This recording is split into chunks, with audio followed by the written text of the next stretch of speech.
నమస్కారం ఫ్రెండ్స్. నేటి ప్రపంచంలో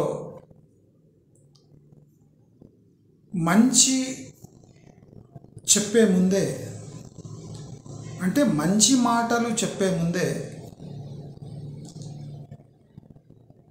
ఈ చెడు ప్రజలతో జరిగిపోతూ ఉంది. అసలు మంచి మాట ప్రజలు వింటారా?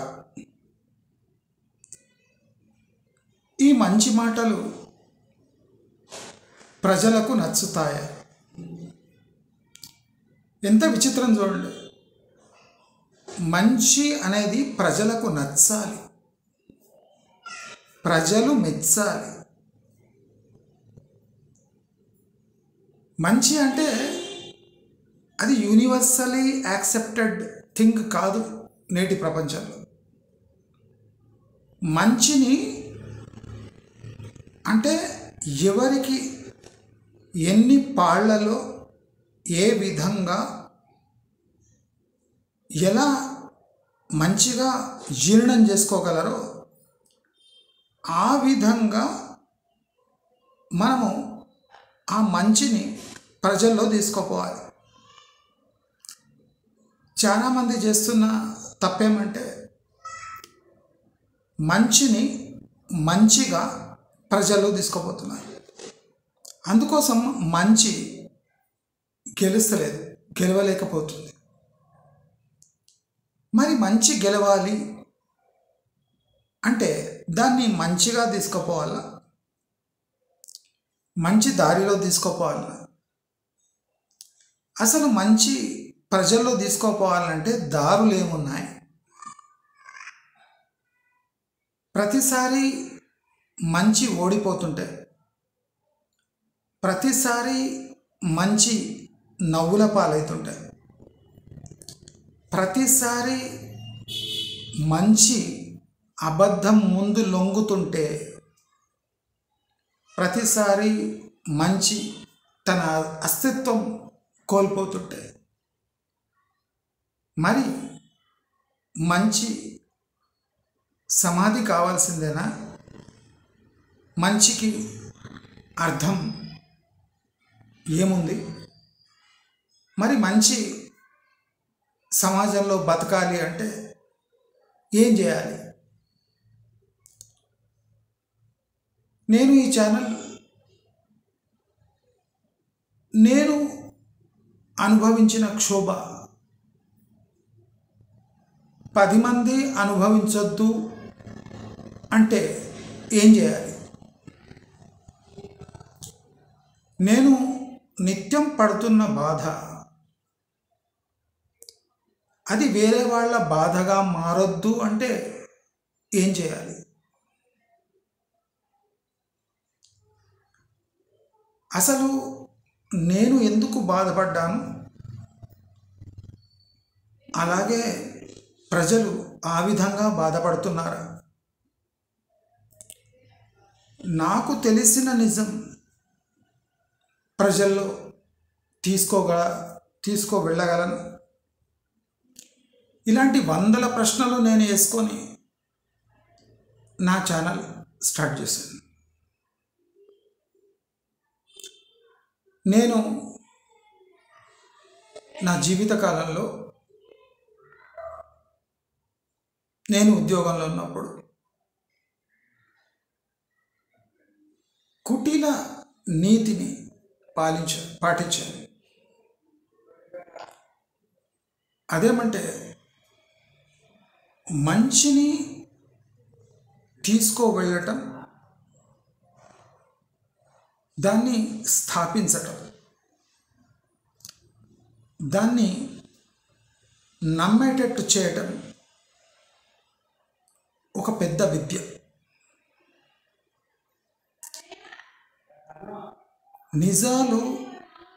నిజాలపై ఆధారపడి జీవించలేవు. ఇది కఠోర సత్యం. నిజాలపై ఆధారపడి ఉండలేవు. నేను గమనించిన పాయింట్ అది. మరి నిజాలు ఎలా బలపడాలి, నిజం ఎలా స్థాపించబడాలి,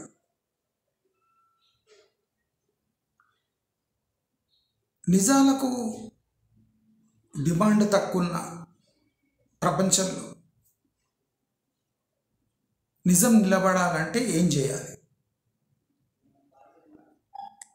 అంటే ఇంత డీప్గా ఆలోచించి నా వంతు ప్రయత్నం 1200 వీడియోల పైగా నేను చేశాను.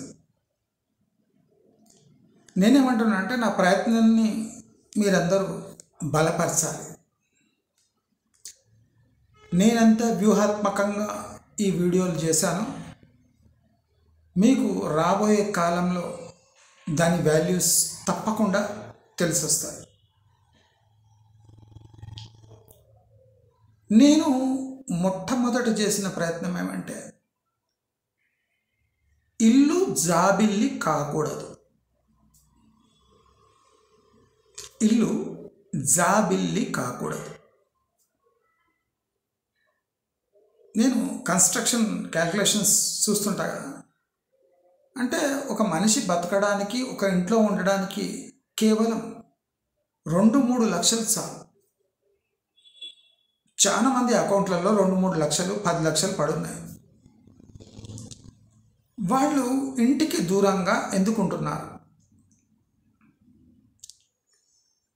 Practically construction cost for a normal house అంటే పైన ఒక కప్పు, 2 గదులు, ఒక కిచెన్ ఉండడానికి ఒక 5 లక్షలు 10 లక్షల్లో అయిపోతున్నప్పుడు మరి వేలాది మంది ఈ ఇంటి కోసం లక్షలకు లక్షలు, కోట్లకు కోట్లు అప్పు చేసి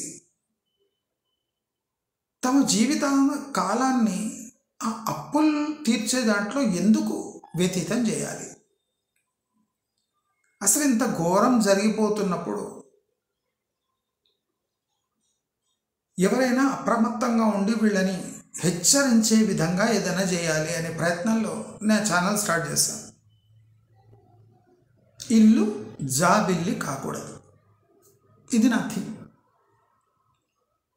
మరి ఇల్లు జాబిల్లి కాకూడదు అంటే ఆ జాబిల్లిని భూమిపైన దింపాలి కదా. అది నాతో సాధ్యమా? ఫస్ట్ గ్లాన్స్ వేసినప్పుడు ఇంపాసిబుల్. నా కొన్ని వీడియోస్కి 3, 4, 10, 20 వ్యూస్ వచ్చినాయి. అంటే నేను ఫోకస్డ్గా ఉన్నా. ఈ రియల్ ఎస్టేట్లో ఏదో పెద్ద క్రాక్ ఉంది, సందు ఉంది. ఆ సందులో ఎవరు దూరతలేరు. ఆ సందులో నేను దూరగలిగితే సీక్రెట్స్ మొత్తం అక్కడే ఉంటాయి. నేను అందుకోసం ఏం చేసిన అంటే జాబిల్లిని భూలోకంపై దింపాలి. అందరూ జాబిల్లిని అందుకోలేరు కనుక ఏం చేయాలి? ఆ జాబిల్లినే దింపాలి. ఎలా దింపాలి? మనతో సాధ్యమా? డబ్బులు లేవు, సోషల్ మీడియా ఇన్ఫ్లుయెన్స్ లేదు, ఖర్చు పెట్టలేను, స్మార్ట్ ఫోన్ లేదు, చూపించుకోవడానికి నా బ్యాక్గ్రౌండ్ రియల్ ఎస్టేట్ కాదు, ధనవంతుని అసలే కాదు. అంటే మాట్లాడే చాకచక్యం ఉందా అంటే నా ఫస్ట్ వీడియోస్ చూడండి, నా నోట మాటనే వెళ్తలేదు. ఐడియాస్ ఉన్నాయి కానీ నేను ఇండస్ట్రియల్ టైప్ ఆఫ్ పర్సన్. అరిస్తే 1/4 కిలోమీటర్ అనిపిస్తుంది కానీ నేను చాకచక్యంగా మాట్లాడలేకపోయినా. స్లోగా ట్రాన్స్ఫార్మేషన్ వచ్చింది. ప్రయత్నం ఏమి? జాబిల్లిని భూమికి దింపాలి, భూమిపై దింపాలి. 100 మందికి నేను జాబిల్లిని భూలోకంపై దింపుతా అంటే నవ్వుతారు, కరెక్టా? మీరందరూ జాబిల్లి వైపు వెళ్ళొచ్చు అంటే ప్రయత్నం చేస్తారు కానీ జాబిల్లిని భూమిలోకంపై దింపడం అసాధ్యం అంటారు. మరి అసాధ్యాన్ని కొంత ప్రయత్నంతో మనము ప్రజల్లో ఆ జాబిల్లి కోసం ఆశపడేది తగ్గించాలి. ఇప్పుడు జాబిల్లిని కింద తెస్తా అనేది ఎవడని చెప్తే నవ్వుతాడు. కానీ ఆ జాబిల్లి కోసం ప్రయత్నించడం మానేసేయండి, అది మీకు చేత కాదు అనేది ఈజీగా కన్విన్స్ చేయొచ్చు. ఎప్పుడు మనము జాబిల్లి కోసం ఆశపడకండి అని 10 మందికి కన్విన్స్ చేయగలుగుతాము, అప్పుడు ఆ జాబిల్లికి డిమాండ్ తక్కువైపోతుంది. అర్థమవుతుందా నేనేం చేస్తున్నాను? ఇప్పుడు జాబిల్లికి డిమాండ్ ఉండదు, జాబిల్లి తొంగి చూస్తుంది, జాబిల్లి వంగి చూస్తుంది. జాబిల్లి భూలోకంకి వచ్చి నిజాన్ని వెతుకుదామని భూలోకానికి వస్తుంది. ఏదో ఒక రోజు వస్తుంది ఖచ్చితంగా. అప్పుడు మీ జాబిల్లి భూలోకం పైనే దొరుకుతుంది, మీకోసమే వస్తుంది. నేను చేసిన ప్రయత్నం అది. జాబిల్లి కోసం ఆశపడకుంటే జాబిల్లే దిగి వస్తుంది అనే ఒక థీమ్ అర్థం చేపియడానికి నాకు 1200 వీడియోలు పైన పడ్డది. నేను ఏది మామూలుగా చేయను. ఫస్ట్ బ్లూ ప్రింట్ వేసుకుంటా, స్కెచ్ వేస్తా, రిక్కీ నిర్వహిస్తా, ఎగ్జిక్యూట్ చేస్తా. ఒక జియో డబ్బా ఫోన్తో మొదలుపెట్టి లాస్ట్ ఒక 50 వీడియోస్ నుంచి నేను స్మార్ట్ ఫోన్లో చేస్తున్నా. అంటే జియో డబ్బా ఫోన్తో ఈ ప్రయత్నం మొదలుపెట్టి సక్సెస్ఫుల్గా నడిపించిన. ఎందుకంటే సబ్స్క్రైబర్స్ అర్థం చేసుకోవడానికి ప్రయత్నం చేస్తున్నారు. సబ్స్క్రైబర్స్ ప్రయత్నం చేస్తే దాన్ని మనం ముందర తీసుకుపోవచ్చు. సబ్స్క్రైబర్స్ ప్రయత్నం చేస్తలేరంటే మన ఎఫర్ట్ డబ్బులు పెట్టాల్సి వస్తుంది. అదృష్టవశాత్తు చాలామంది ఇక్కడ జరుగుతున్న మోసాన్ని కండ్లారా క్యాల్కులేషన్ చేసుకొని గుర్తుపట్టేశారు. ప్రచారం చేశారా లేదా అనేది పక్కన పెడితే, చూసిన వాళ్ళు మాత్రం సంవత్సరం తర్వాత అయినా రియలైజ్ అవుతున్నారు ఈ వీడియోస్లో ఎంతో కొంత నిజం ఉంది. మనం ప్రయత్నిస్తే ఈ వీడియోలు చూసినాక మన దృక్పథం మారుతుంది. నాకు కావాల్సింది అదే, దృక్పథం మారుతుంది. నా వీడియోస్ వైరల్ అనను, కానీ ఎక్కడ చేరాలో అక్కడ చేరుతున్నాయి. మార్పు మొదలయ్యింది.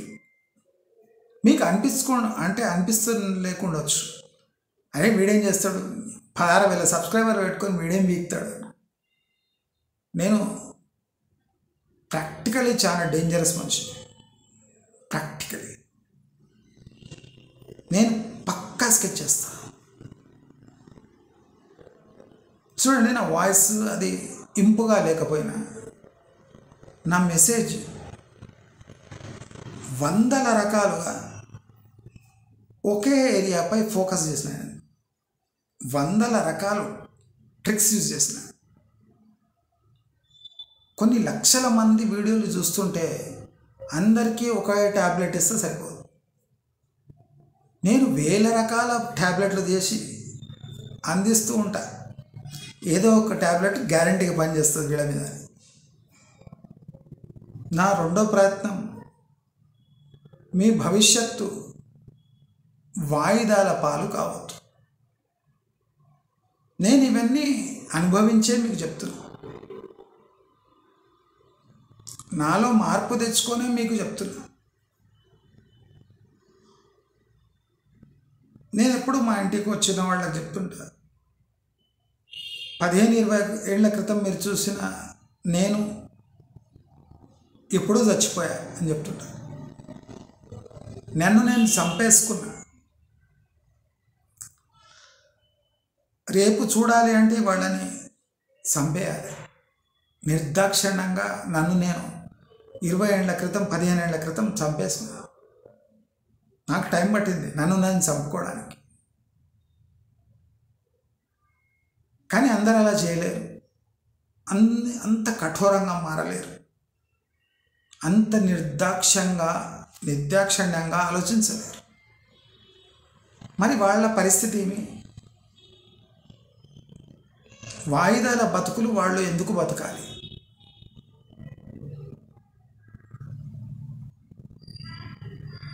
వాయిదాల బతుకులు వాళ్ళు ఎందుకు బతకాలి అని ఒక ప్రశ్న. మీరు ఎప్పుడు ప్రశ్న వేసుకొని ఉండొచ్చు, అంటే అవసరం లేదనుకుంటుండొచ్చు, ఈజీగా ఇన్స్టాల్మెంట్ కట్టవచ్చు. కానీ నేను చాలా క్రూరమైన మనిషి. సొసైటీలో అసలు ఈ వాయిదాల పద్ధతి మార్చాలి అంటే ఏం చేయాలి? ఈ ఈఎంఐల బెడద, నేను వేరే ఈఎంఐల గురించి మాట్లాడతాను, అక్కడ మాట్లాడవచ్చు, నేను చాలా పెద్దగా అయిపోతుంది ఛానల్. అందుకోసం నేను హోమ్ లోన్స్ పైనే కాన్సన్ట్రేట్ చేసిన, హోమ్ లోన్ క్యాలిక్యులేషన్స్ ఇచ్చిన, బ్యాంకులు చేసే మీతో దగా చెప్పిన, బ్యాంకులకు అయ్యే లాభం చెప్పిన. అంటే మీరు చెల్లిస్తున్న వాయిదాలు ఎవరి కోసం? మీ 25 ఏళ్ల సమయం వాయిదాల కోసం ఎందుకు మీరు త్యాగం చేసుకోకూడదో నేను 1000కి పైగా వీడియోలు చేసి అలా కన్విన్స్ చేయడానికి ట్రై చేసిన.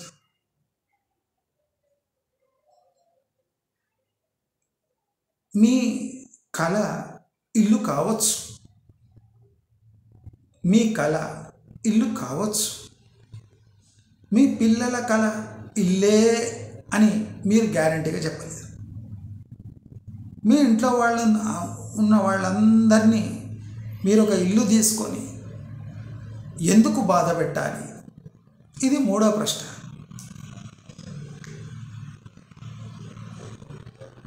ఇల్లే సంతోషానికి రాజమార్గం అనేది అబద్ధం. సొంత ఇల్లే స్వర్గం అనేది అబద్ధం. నేటి సమాజంలో సొంత ఇల్లు స్వర్గం కాదు. ఈ పాయింట్ కూడా ప్రూవ్ చేయాలి. దానికి కూడా నాకు ఇంత టైం పట్టింది. నేను చాలా ఇంట్రెస్టింగ్ పాయింట్స్ చాలా ఇంట్రెస్టింగ్ వేలో ప్రజెంట్ చేస్తాను. ఇప్పుడు తెలుగు నా మాతృభాష కాదు. నేనేం చేయాలి? నేను ఉండేది తెలంగాణ, పక్కకు ఆంధ్ర. మరి ఎలా? ఇంగ్లీష్లో చెప్తే సగం మందికి అర్థం కాదు. తెలుగు నాకు వచ్చు, కానీ తెలుగులో అందరికీ అర్థమయ్యేలా ఎలా చెప్పాలి? ఇల్లు మీ కలల పంట, కానీ ఆ పంట మీ ఫ్యామిలీకి అంతా ఒక తంట. స్క్రిప్ట్ లేకుండా నా మనసులో వచ్చిన మాటలు చెప్తూ పోవాలి. ఇది మోస్ట్ డిఫికల్ట్ టాస్క్. ఇప్పుడు నేను చెప్పింది కూడా స్పాంటేనియస్గా వస్తుంది. నాకు కవిత్వం కూడా స్పాంటేనియస్ వస్తుంది. మీరు అనుకున్న పంట మీ ఫ్యామిలీకి ఒక పెద్ద తంట.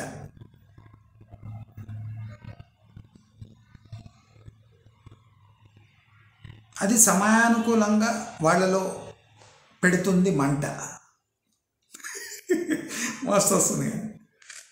సమయం గడుస్తుంటే వాళ్ళలో పెడుతుంది మంట.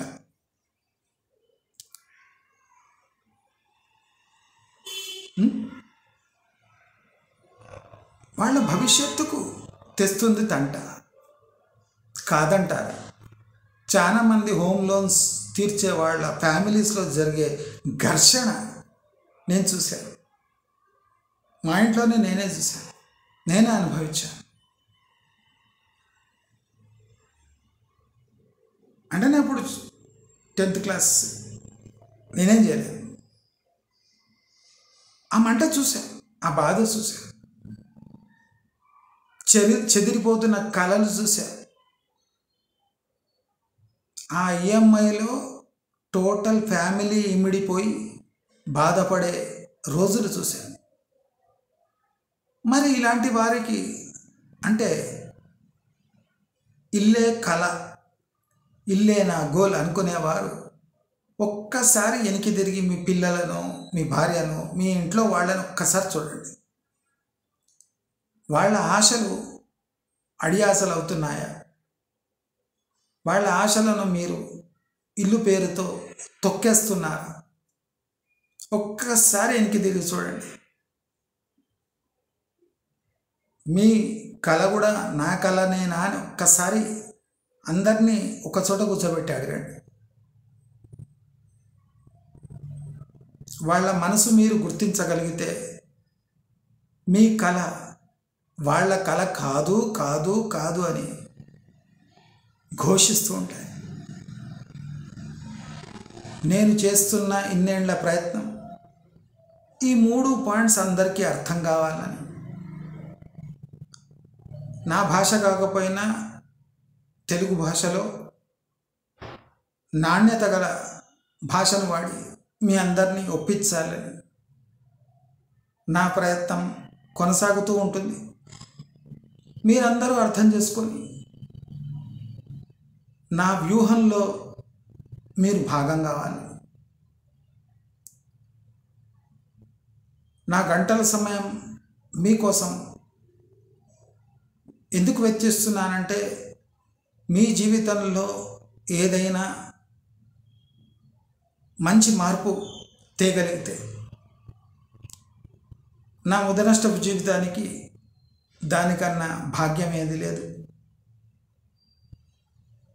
నేను ఒక్క చోట కూర్చొని వేల మంది జీవితాన్ని సరిదిద్దగలిగితే దానికన్నా పెద్ద అచీవ్మెంట్ నా లైఫ్లో ఏమీ లేదు అని తెలియజేసుకుంటూ నమస్కారం.